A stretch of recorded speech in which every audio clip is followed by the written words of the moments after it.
So what the heck is a repositioning cruise, and is it worth it to purchase one? Well, each year major cruise lines such as Royal Caribbean, Princess, Carnival, Holland America, and others have what are called repositioning cruises for many of their cruise ships. To understand this better, suppose you are the CEO of a major cruise line and you have ships that are transiting from the Pacific Northwest to Alaska, and come late August, bad weather starts to occur in the waters off Alaska. Well, obviously, you're not going to put your ships into mothballs and wait for the next season. After all, you're the CEO and need to make money for the company. So when it's winter in the Northern Hemisphere, it's obviously summer in the Southern Hemisphere. So you reposition your ships and start transiting cruises in the South Pacific, normally in the waters in and around Australia.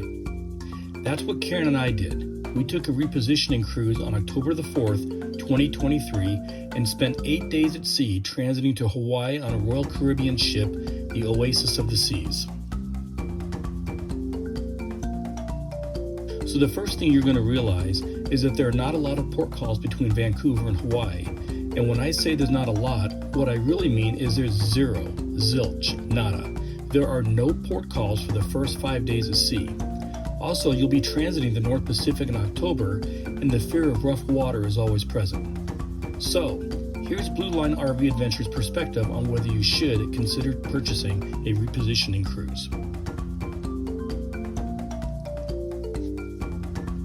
The short answer is yes.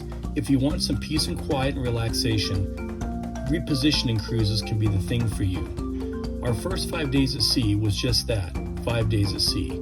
We took a leisurely voyage across the Pacific, averaging about 18 knots or 21 miles per hour.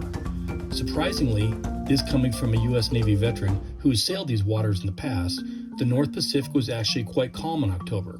Now, it wasn't necessarily Caribbean calm, which can often be like glass, but the water was never rough, and Karen at times, who can get motion sickness, never once became ill during our entire cruise.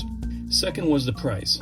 It's hard to gauge exactly how much of the savings there is, but out of our estimation, you will save about 5 to 15% on taking a repositioning cruise than if you were to sail in a more popular destination such as Alaska or the Caribbean. The ships still have the same onboard activities that you would find on any other cruise, and the service is still spot on. I was actually in the middle of writing my first novel and found the freedom to relax and do nothing but typing a fantastic opportunity. But of course, there was still the nightly entertainment venues that went on and many different shows.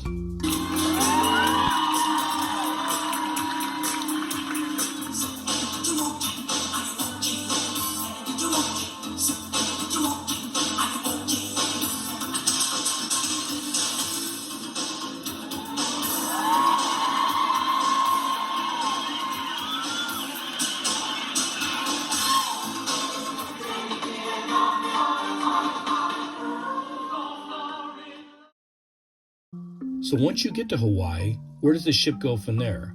Well, after resupplying, it sets sail and heads out for Australia, taking about another week to get there. So could you actually take a 2-week cruise to Australia all the way from Vancouver and just use Hawaii as a stopping point? Absolutely, but after 8 days at sea, Karen and I were ready to head home. So the next time you think about taking a cruise and want to avoid the hustle and bustle of the continuous port calls and maybe even save a little bit of money, consider a repositioning cruise. We did, and we loved it.